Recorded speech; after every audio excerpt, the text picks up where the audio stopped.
not even being at the door waiting for him. She's watching him walk around in the house, go get a drink. I'll be down in 2 shakes of a tail feather or something like that, she said. She starts off kind of just like playing games. I'm like, oh, she one of those. Like, she want to see what you're going to do in her house. And she kind of just want to play around. I feel like she's a free-spirited woman. And she just kind of going to do whatever she wants to do. Because even when she comes downstairs, she's like, okay, let's go. Like, she kind of orders him like, let's go. It seems like Marcellus didn't have an idea. It feels like Marcellus didn't understand the type of wife he had. Because had he known that, he'd have known that she was doing too much on the blow. She was doing a lot of blow. She doing a whole lot of blow. She was doing it when he picked her up. She took a bump then. Right. You know what I'm saying? So she got high. He's already high off heroin. She's high off coke, and they're going out. That's a recipe for disaster. Immediately. Right. But what do you think about what I was saying about her, like, kind of playing around with the situation when he came over? Instead of just taking it more serious, she kind of like, watching him on security camera. What do you think that was about? I feel like my perspective as a woman, I think that she was calculated a little bit. I think she was kind of looking at him, observing how his behavior would be. She was checking him out. She could have been checking him out for attraction levels. She could have been, I think there's a little bit, I love Mia's character. I do too. And I think that her character is very clean, very solid. But I feel like there is a hint of like her being a little bit flirtatious and maybe being a little bit lonely. And I think that to me is what you're seeing when she's looking and observing and kind of, coming out barefoot and like sort of has a red lipstick on. And it's like, there's kind of like a vibe there that's like, where there's like a little bit of her being meticulous about how she engages him and sort of looking at how he is in her environment. I think that's methodical. I actually think that kind of leads her into the space where she ends up later after they have, the dinner. I think she's pushing the envelope every step of the way, from inside of the home to the point where they're sitting down at the restaurant. And I think there's a reason for that. I think she likes flirting with danger a little bit. Do you think it's because it was Vincent, or you think she's kind of like that with anybody Marcellus would have sent there?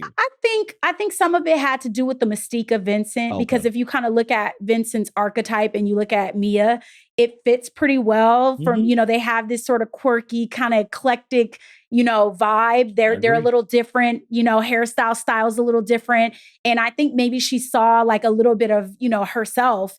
And because he's the opposite of what you see with Marcellus Wallace. Yes. Even with the seriousness, how playful he is and how aloof he is. And like, right? Yeah. I feel like he's sort of like, has Mia's sort of demeanor, in a man's, form. Right. And I think that part of her maybe might have been a little bit intrigued. I won't say attracted. I'll say intrigued by that. Intrigued, not really attracted. Yeah. Okay. I can see that.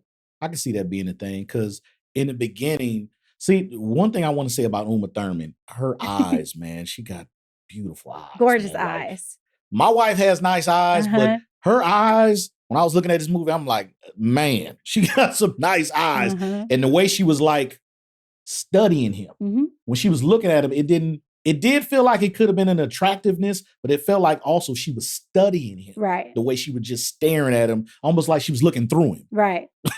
And he was so high, he really didn't pay attention. He wasn't paying attention to it, but she was looking dead at him, locked in on him. And I was just like, wow, like he doesn't really understand that she's reading him right now. As his mind is all over the place. He really just wants the night to be over with. Honestly, he really just wants it to be over with. He sees it as like he got a bad assignment from the boss. He's not even looking at it like, he can have a fun time with this lady and just have a fun time with a friend. He's looking at it like, man, you stuck me with the kid. You know what I'm saying? So he kind of went into it. Vincent went into it with the wrong way of looking at it. He ended up having some fun from it, but in the end, it kind of turned really bad. Yeah, it did. So they get in a car and they go to a place called Jack Rabbit Slim's, which it looks like a restaurant where they have old Hollywood figures, Marilyn Monroe. Right. I forgot what the guy's name is, the dude who did the talk show, Merv Griffin or something like that. But 50s, 60s Hollywood people. Now, I looked this up. Mm-hmm. When this movie came out, everybody thought that was a real restaurant. Interesting. Everybody actually thought that was a real restaurant. You know, they did that at Mel's. I know. I heard about that. I heard about that. So it's interesting how cinema can make people think things are real. He did such a good job with the setting of that restaurant. And people's like, that has to be a real place in LA. Right. Like, it has to be a real place. But it was interesting the way it was set up because it was a restaurant, but you had the huge dance floor in the middle. Right. But you could sit in a card table. Right. That was kind of dope. I loved it. I like that. Yeah. I like Classic that. cars. I love it. And you would listen to 50s music if you're into that type of stuff. So I'm like, if somebody would have turned that actually into a real place like that and it really rocked out like that today, it might be a fun place to go to on a date, to kind of break the ice with somebody and stuff. But so they're in a restaurant with the Hollywood characters and everything. Mia enters them into a twisted contest or whatever stuff like that. Because she said, I want to win that trophy. And once again, her being the boss's wife, you cannot say no. You know what I'm saying? And she even says something to the fact that you have to do what I want to do. Like, so he couldn't even say he did say, I don't want to dance. She was like, no, we're dancing. No for an answer. Yeah. She enforced it like, no, we're going to dance. We're going to do the twist. And they end up eventually winning the trophy, which made her happy. But at one point in time, before their food came, she went to the bathroom. She took another bump. Right. This woman was all over the place.